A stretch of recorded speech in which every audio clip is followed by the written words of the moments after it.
les decía a ustedes, voy a ver la oportunidad de comentar con ustedes unas ideas básicas preliminares orientadas a ver la eventual aplicación de un tema muy interesante que se ha venido desarrollando en otros ámbitos. Nos referimos a la responsabilidad civil del amante. A través de la denominada responsabilidad civil del amante, un tema que se ha visto en Portugal, que se ha visto en Argentina, que se ha visto en México, que se ha visto en España, que se ha visto en Italia y en varios países, pero que todavía acá es un tema desconocido. Lo que vamos a plantear en esta oportunidad y de manera preliminar es cómo es que eventualmente en los supuestos que alguien desee plantear esta figura en nuestro país, cómo es que podría plantearse de manera práctica, de manera operativa, esta figura en nuestra realidad. En ese contexto, lo importante es permitir o desarrollar algunas ideas sobre el particular. Y dentro de esa perspectiva vamos a comenzar con las ideas centrales, ¿no? Para comenzar, sería bueno establecer lo siguiente. Y cuando digo establecer lo siguiente, sería establecer los prolegómenos o los antecedentes o los presupuestos para hablar de esta figura. ¿Cuándo nosotros podríamos estar hablando, ¿no?, de una denominada responsabilidad civil del amante? La responsabilidad civil del amante podría plantearse bajo ciertos supuestos. Un supuesto es entender lo siguiente, que la responsabilidad civil del amante es una figura particular de lo que nosotros llamaríamos una responsabilidad solidaria de carácter subjetivo. Si aplicamos la normatividad de derechos y obligaciones de nuestro Código Civil, sabemos de que existen una serie de obligaciones, y las obligaciones tienen unas diversas clasificaciones en función de la pluralidad de creedores, deudores. Pero en el caso de los deudores, cuando existe pluralidad de deudores, existe la responsabilidad solidaria. Por ley, la responsabilidad solidaria, según el Código Civil, la responsabilidad solidaria no se presume. La ley o el acto jurídico debe señalarlo. Desde ese punto de vista, entonces, nuestro Código Civil señala con toda claridad que cuando existan dos o más personas, que sean dos o más personas las que hayan ocasionado el perjuicio, estamos frente a una responsabilidad civil solidaria. Eso es importante porque la configuración esencial de una eventual responsabilidad civil del amante pasaría necesariamente por la existencia de tres sujetos. Aplicando la terminología ya obsoleta, pero aún vigente en nuestro Código Civil, debemos entender de que nosotros seguimos manejando el concepto o la dicotomía en cuanto al divorcio del mecanismo del divorcio o sanción. Entonces, en el divorcio o sanción existe el cónyuge ofendido y el cónyuge ofensor. Si existe el cónyuge ofendido y el cónyuge ofensor, tenemos que el ofensor tiene un amante. ¿Quién es el amante o la amante? Tiene que ser una persona de distinto sexo que el cónyuge ofensor, con quien este o esta tiene de manera consciente relaciones carnales o acceso carnal de carácter ilícito. O sea, para hablar de responsabilidad civil del amante, tenemos que entender de que no puede existir un amante que haga daño unilateralmente, sino que el accionar del amante está unido, está vinculado al comportamiento, ¿no?, conjunto que realiza con el cónyuge ofensor. De esa perspectiva, entonces, esta responsabilidad debe entenderse como de carácter solidario, porque existe una solidaridad o una pluralidad de generadores del perjuicio, porque por lo menos existen en este caso dos, el cónyuge ofensor y el amante o la amante. Además de eso, es una responsabilidad civil de carácter extracontractual. Que yo sepa, y ninguno de nosotros conocemos actualmente un contrato de adulterio, ¿no? Un contrato de conseguir amante. Entonces, no es un tema contractual, es un tema extracontractual. Entonces, ya tenemos tres características, ¿no? La responsabilidad civil del amante se encuadra dentro de lo que sería una responsabilidad civil solidaria, de una obligación solidaria, en principio, ¿no? Extracontractual, para continuar, y adicionándole además el elemento subjetivo, porque como ustedes saben, nuestro Código Civil en el 1969 y en el 1970 establecen con precisión los dos sistemas de responsabilidad, el subjetivo y el objetivo. Y el subjetivo señala que aquel que por dolo o culpa ocasiona un daño debe indemnizar a quien lo ocasiona. En cambio, el 1970 hace mención a una responsabilidad donde con independencia del dolo, de la intención o del factor de atribución en buena cuenta, el daño se ocasiona a través de un bien riesgoso o peligroso. Entonces, ¿cuál es una primera aproximación? ¿Cuál sería una primera aproximación al tema de la responsabilidad civil del amante? Estamos entonces dentro de las primeras ideas centrales. Nos encontramos en principio con que es una responsabilidad solidaria, extracontractual y de naturaleza subjetiva. Eso en principio. Y digo en principio porque leyendo otra bibliografía, ¿no?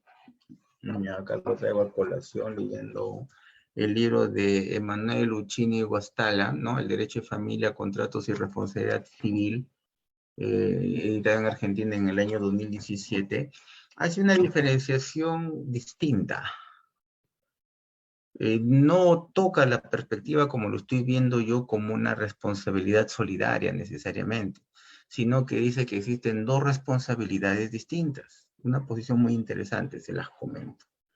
Que existe que respecto del cónyuge ofendido y de la familia generada como consecuencia de su vínculo matrimonial con el ofensor, existe una responsabilidad intrafamiliar.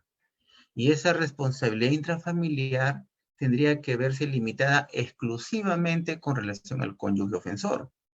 Y claro, es lógico porque el amante o la amante no es familiar del cónyuge ofendido ni de los hijos. Desde ese punto de vista, entonces, nos encontraríamos con dos situaciones, ¿no? Una responsabilidad extracontractual del amante con relación al cónyuge ofendido y a la familia eventualmente, a los hijos, ¿no? Y la responsabilidad intrafamiliar.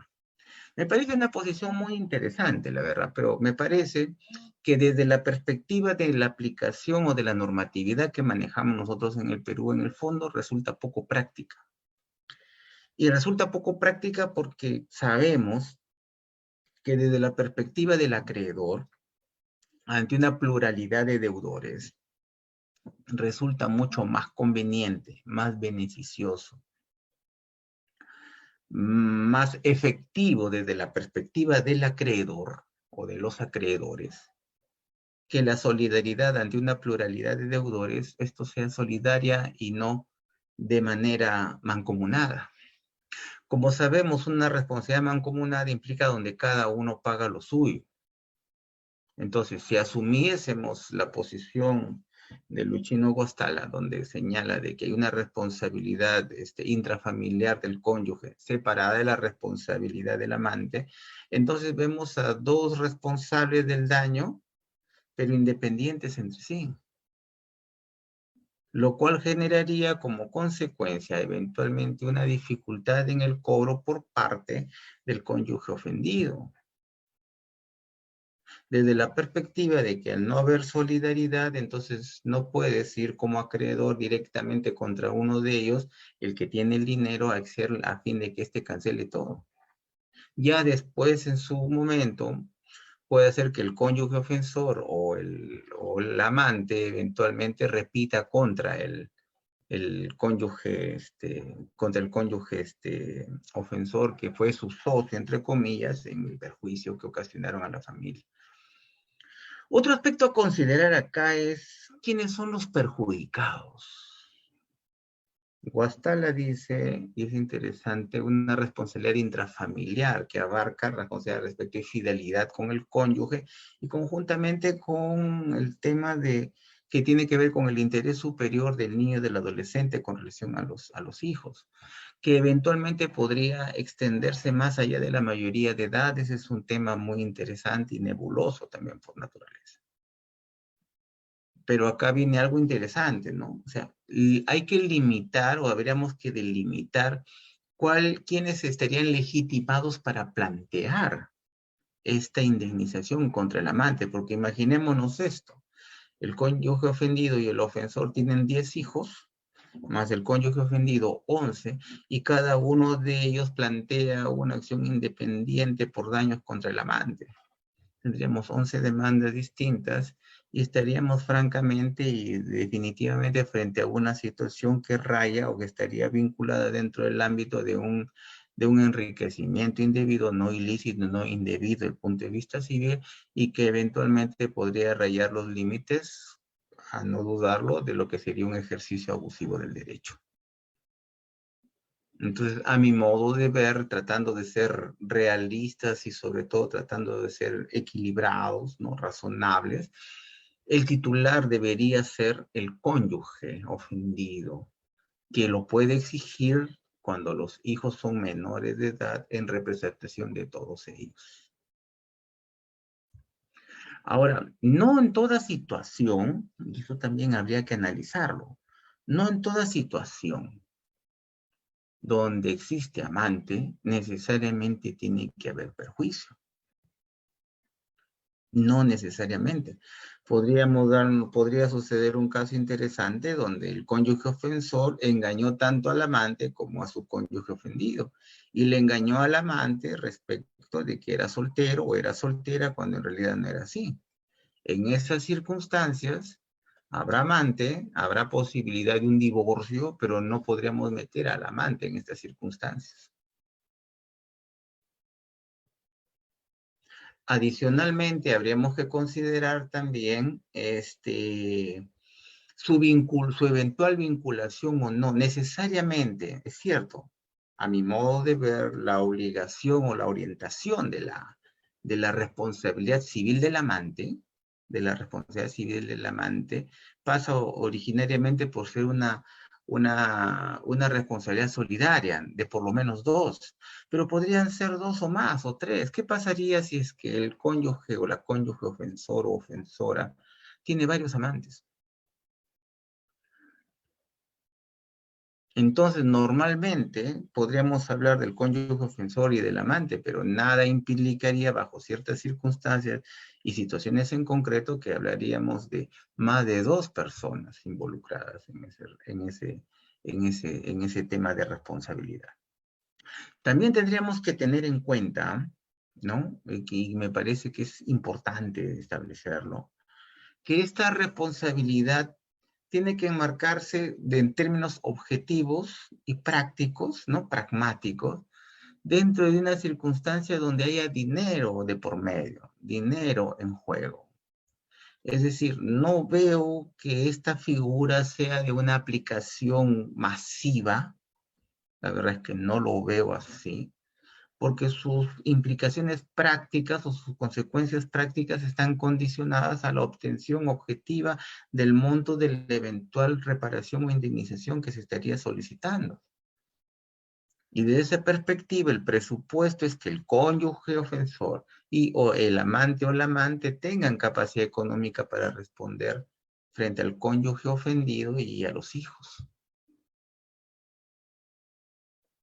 Porque si no, esta figura obviamente no sería razonable su aplicación, porque se estaría gastando dinero para obtener un beneficio o no obtener un mínimo o no obtener beneficio alguno.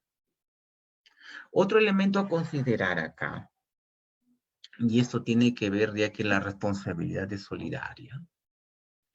Es si es que necesariamente la demanda de la responsabilidad civil del amante tiene que abarcar conjuntamente al cónyuge ofensor.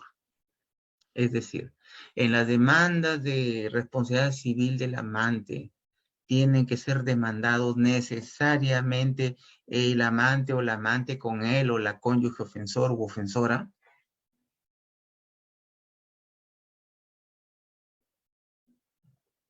Y también contestando o vinculando esta pregunta con otra que resulta siendo subsidiaria, y si lo estamos vinculando, ¿bajo qué supuestos los podríamos hacer?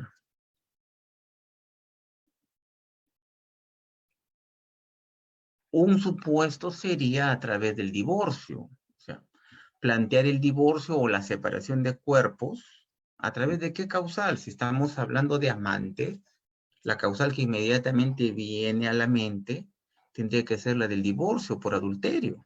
Inciso primero del 333 del Código Civil. Si no, ¿cómo te voy a calificar cómo voy a demandar al amante o a la amante si es que no tiene esa configuración de ser acreditado como amante a través de una causal, ya sea de divorcio, ya sea de separación de cuerpos? Aunque también podríamos alegar de que podría haber un reconocimiento expreso, ¿sí?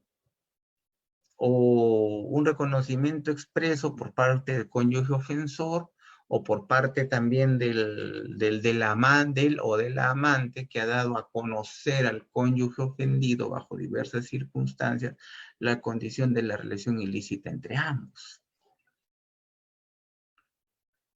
Entonces, ahí se abren también varios escenarios muy interesantes, ¿no? Que sería bueno mencionarlos, porque es una caja de Pandora que conforme vamos abriendo puertas o más cajas, se abren diversos supuestos.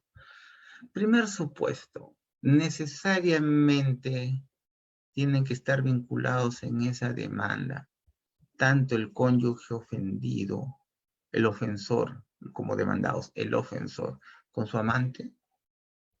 A mi modo de ver, me parece de que sería lo más usual, pero no necesariamente tendría que ser así. ¿Y por qué no necesariamente tendría que ser así? Porque la solidaridad no engancha obligatoriamente a todos los obligados. Sabemos, porque el Código Civil lo dice, que respecto de la solidaridad puede haber condonación parcial. Y si la condonación es parcial, estaríamos en este supuesto. Yo, cónyuge ofendido, perdono a mi cónyuge ofensor, pero no le perdono a su amante. Y como no estoy dispuesto a perdonarle a su amante, entonces acciono directamente contra el amante. Pero ahí tendríamos que tener cuidado. Sí, tendríamos que tener mucho cuidado por lo siguiente, Como estábamos diciendo en el 1183, ¿no? Siendo más precisos en la norma, dice, la solidaridad no se presume, solo la ley o el título de la obligación lo establece de manera expresa. Entonces la ley en el 11, ¿no? En el 1983, ya no en el 1183, sino en el 1983 dice lo siguiente: si varios son responsables del daño, en este caso varios, dos o más, en este caso el cónyuge ofensor más su amante, si varios son responsables del daño, responderán solidariamente. Empero, aquel que pagó la totalidad de la indemnización puede repartir contra los otros. Por eso es importante la solidaridad. De cara al demandante, al acreedor, que sería el cónyuge ofendido, y en representación de la familia, y el cónyuge ofendido en representación de los hijos, básicamente menores de edad. Correspondiendo al juez fijar la proporción según la gravedad de la falta de cada uno de los participantes. Cuando no sea posible discriminar el grado de responsabilidad de cada uno, la repartición se hará por partes iguales. ¿Cuál sería entonces una situación fáctica acá? Si yo deseo perdonar, a mi cónyuge ofensor, pero no le perdono a su amante, entonces yo tendría que iniciar un proceso contra el amante solamente. Pero al plantear la demanda contra el amante, necesariamente, ¿no? A mi modo de ver, porque no es que el amante no ocasionó el perjuicio solo, pues quiero que entiendan eso. Ha tenido que ser también conjuntamente con la acción del cónyuge ofensor. Entonces, ¿cómo lo demanda solamente a él? Tienes que hacer mención a la relación adulterina entre ambos y como no hay, establecer tu monto indemnizatorio y establecer, lógicamente, una condonación, en este caso expresa o tácita, pero señalando, precisando de que cuando vas a interponer la demanda contra el amante o la amante, estás cobrándole el 50%, que es lo que dice la norma cuando no hay manera de determinar el grado de responsabilidad entre el cónyuge ofensor y su amante. Salvo que puedas acreditar y discriminar que tu cónyuge ofensor fue responsable en un 30% y el amante en 70% o viceversa, podrías establecer tu cobro pues en función, reduciendo lógicamente lo que le estás condonando a tu cónyuge ofensor, determinando el resto o el saldo, ¿no? Que en la práctica solamente tendrá que reducirse en la práctica ojo de buen cubero al 50% conforme lo señala el 1983 del Código Civil. Porque esa determinación que lo hace el juez es una determinación que también tienes que plantearla tú, porque va a ser muy difícil que tú lo puedas acreditar. ¿Qué tipo de daños pueden plantearse? Pueden plantearse, obviamente, los daños extrapatrimoniales, ¿no? Como el daño moral, eventualmente el daño al proyecto de vida, el daño al, ¿sí? Y dentro del daño patrimonial estamos hablando del lucro cesante y el daño emergente y el lucro cesante. Uno dirá, pero ¿en qué casos podría darse esas circunstancias? Bueno, imaginémonos, ¿no? Solo imaginémonos, ¿no?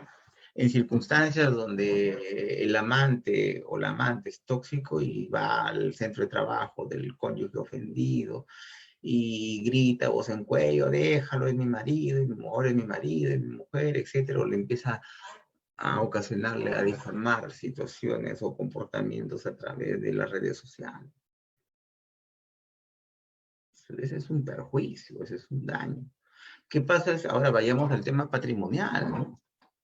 ¿Qué pasa si es que este amante, ¿no? Sumamente interesado, ¿no? No es amor al chancho, sino al chicharrón, como se dice comúnmente. Entonces empieza en contubernio, ¿no? O convenciendo al cónyuge ofensor para que el dinero que estaba destinado para los gastos de la sociedad conyugal, el gasto de la familia, los gastos para nuevos negocios, sean desviados para esta persona, para el amante. Eso, lógicamente, según sus casos, al momento de interponer la demanda, necesitará, lógicamente, peritaje y acreditaciones de carácter contable, económico. No se puede establecer todo lo que es cuantificable, todo lo que es el daño patrimonial, no se podría establecer con simples dichos. Lo que sí se puede calcular a ojo de buen cubero y siempre arbitrariamente y siempre habrá discusión respecto de eso, sería el daño al proyecto de vida, no el daño y el daño moral, pues no, que todo el mundo sepa que soy o no soy cornudo o cornuda, según sea el caso. ¿No? Hay gente que se siente muy perjudicada en ese sentido y es respetable su punto de vista. ¿No? El problema siempre está en la cuantificación de ese tema, ¿no? Y la manera como lo toma cada uno. Recuerdo mucho el caso de Pablo Villanueva Melcochita, ¿no? El gran, nuestro gran comediante, ¿no?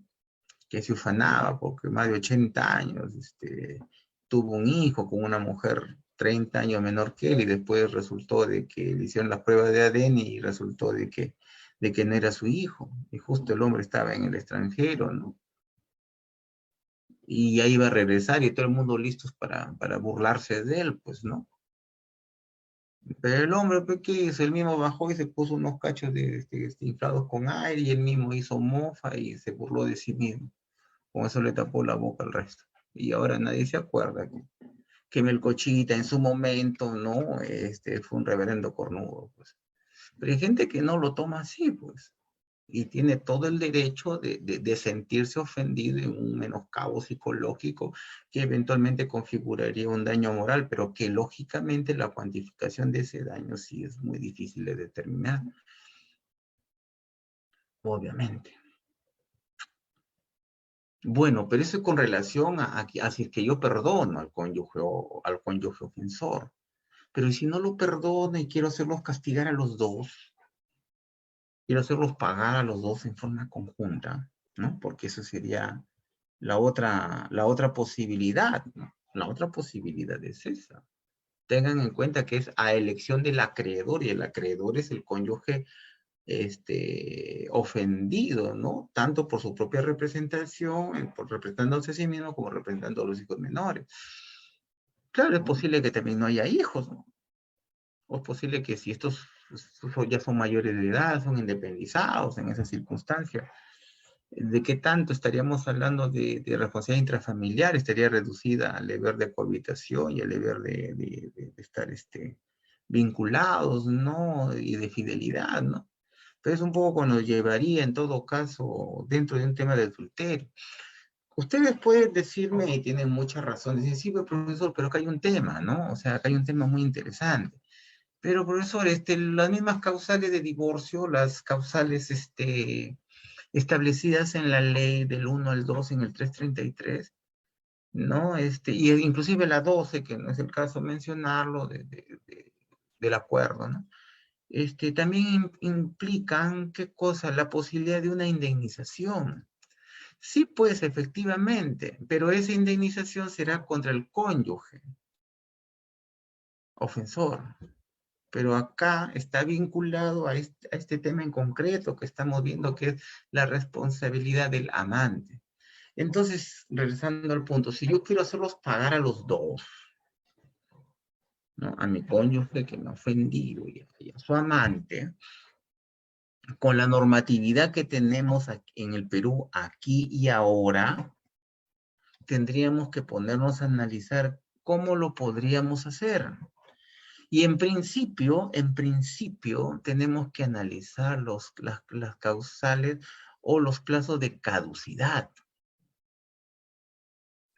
El 339 establece que para los casos de adulterio, el plazo es de 6 meses de conocida o hasta 5 años de producida.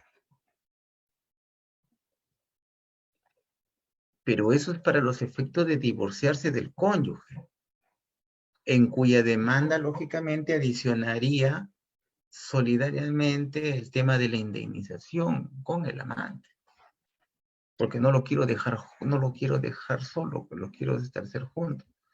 Pero hagamos un paréntesis. La otra manera de hacerlos pagar juntos es sin plantear ni divorcio, ni plantear separación de cuerpos. Puede interponer contra mi cónyuge ofensor y su amante una demanda de responsabilidad solidaria extracontractual de ambos en mi contra. Ya. Pero la pregunta es, ¿podría adicionarlo en los casos en que también quisiera divorciarme? Obviamente que sí, pues. Pero ahí hay que tener en cuenta, porque esos son los plazos de caducidad para divorciarse, que se entiende que son los mismos plazos de caducidad para una pretensión accesoria como la que es la indemnización. Pero en el caso del amante del o de la amante, concretamente, y con relación al o a la amante, ¿cuál sería el plazo de prescripción? Y eso nos lleva al artículo 2001, inciso cuarto. Como estamos frente a una responsabilidad civil extracontractual, hay que tener mucho tino de que estamos frente a un tema de 2 años. Entonces tampoco hay mucho tiempo. No es que tengamos un tiempo bastante significativo para plantear esta demanda. Quiere decir que en todo caso, dentro de los 6 meses de conocida, Si que deseo aplicar el plazo de caducidad, debo demandar a mi cónyuge por el divorcio, por el adulterio, y en segunda pretensión, demandar accesoriamente por responsabilidad civil extracontractual conjuntamente con su amante. Pero el amante tendrá que ser notificado de la pretensión principal de divorcio, pero como litis consorte necesario. Porque si se acredita que no es el amante o que no hubo amante, entonces todo se cae solo. El castillo de naipes se cae solo. Si lo voy a hacer de manera conjunta o lo voy a hacer de manera separada, es importantísimo y es esencial la acreditación de la condición de ser amante y del perjuicio que a través de su comportamiento se ha realizado.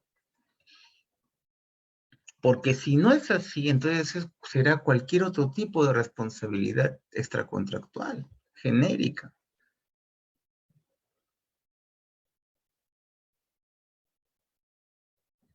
Entonces, ¿cómo sería?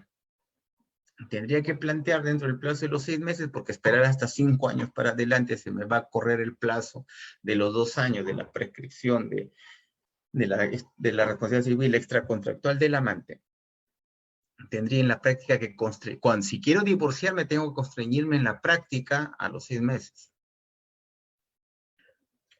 Salvo que haga esto, ¿no? Demande a él por el divorcio, ¿no? Y la responsabilidad también de él. Y no sé, pues, haciendo mención a la responsabilidad civil del amante, demandar al amante después de 6 meses, pero antes de los 2 años, lo cual me parece sumamente complicado. Mejor en la práctica tienes que plantearlo dentro de los 6 meses, pues. Hay situaciones también que complican la figura, ¿no? De 5 años de producido, o sea, si calculamos 5 años de producido, y digo, y a partir de producido, todavía estaría pendiente los 2 años después de esos 5 años de producido. Ese es otro tema sumamente interesante, que tendríamos que analizarlo, pero con más detalle. Lo cierto es de que dentro de los 6 meses yo planteo mi demanda de divorcio y accesoriamente a mi cónyuge, lo demando solidariamente por la responsabilidad extracontractual que me ha causado a mí conjuntamente con su amante. Y en esa pretensión, y en esta pretensión, en la accesoria, demandarlo al amante, porque son codemandados, pero notificarlo de la primera, pero como litis consorte necesario, pues, para que también tenga derecho el amante o el supuesto amante, porque hasta ahí todo es supuesto, de plantear, pues, ¿no? Plantear las acciones que crea conveniente, porque puede ser de que todo sea un invento mío, o puede ser de que actúe yo dolosa o culposamente, o estoy incurriendo en un error y estoy demandando a quienes no deba demandar. Entonces, esas configuraciones, esas circunstancias, ¿no? Son las que les traigo a colación en esta oportunidad para que podamos nosotros discernir o eventualmente poder eh, plantear en situaciones concretas esta figura, que vuelvo a repetir, por su naturaleza es de un ámbito de aplicación limitado. La verdad es que no tengo todavía opinión al respecto si es que merecería o no merecería una regulación particular en cuyo caso con sus propios plazos de caducidad. A mí de primera intención me da la impresión de que no debería ser así, ¿no? De que no debería ser así, ¿no? Y bajo ese supuesto, ¿no? Bajo ese supuesto, ver bajo qué otras circunstancias podríamos aplicar esta figura. Necesariamente tiene que haber billete de por medio, porque si no esta figura sería inoficiosa. y me parece que su ámbito de aplicación es limitado, ¿no? Me parece que este ángulo, están pidiendo que agregue, no sé cómo lo vamos a agregar acá, no sé. Aparecen 15. Mm, la verdad es que eso es un tema más complicado y de ese contexto, no entiendo yo, ¿no? No entiendo yo cómo podría esta figura extenderse en exceso.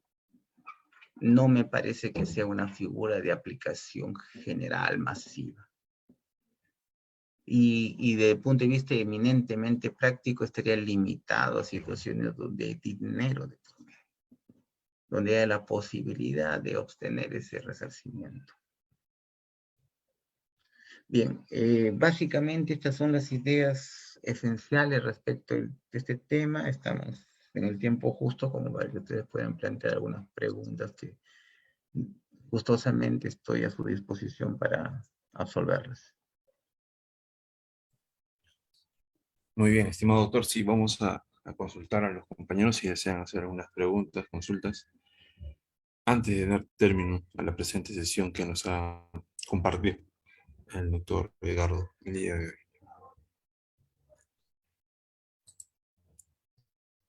También expresarle, doctor, mi agradecimiento, no solamente por parte del ex Academy Perú, sino también de el doctor Mike Pérez Rado, el decano del Ilustre Colegio de Abogados del Cusco, que ha podido dar las facilidades de la acreditación del presente curso. Bueno, al parecer todo ha quedado claro, estimado doctor, las ideas claras como siempre de su parte. Vamos a concluir esta presente sesión. Quizás algunas palabras, doctor, algunas recomendaciones finales para poder terminar la sesión, estimado doctor. Bueno, mi recomendación para todos ustedes, la mayoría son ustedes jóvenes, es de que siempre que realicemos estudios comparatistas, o sea, que caigan en nuestras manos información sobre figuras que vienen del extranjero, que son foráneas, ¿no?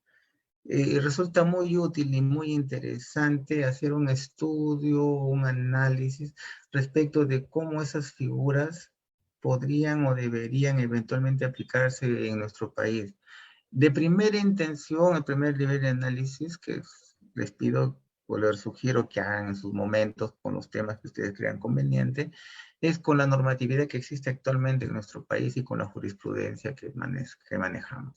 Y en segundo lugar, comparar si es que esas figuras eventualmente pueda tener alguna significancia y puede aplicarse, y si es que para eso es suficiente la normatividad que tenemos y no cambiando algunas posturas o algunos cánones interpretativos, o si es que su trascendencia e importancia motivará eventualmente una propuesta de modificatoria de la norma orientada a facilitar el empleo masivo de esta figura que sea cual sea, como en este caso del amante, ¿no? Nos viene del extranjero y que eventualmente nosotros podríamos aplicar. Eso es todo por ahora. Gracias a ustedes por escucharme en esta oportunidad.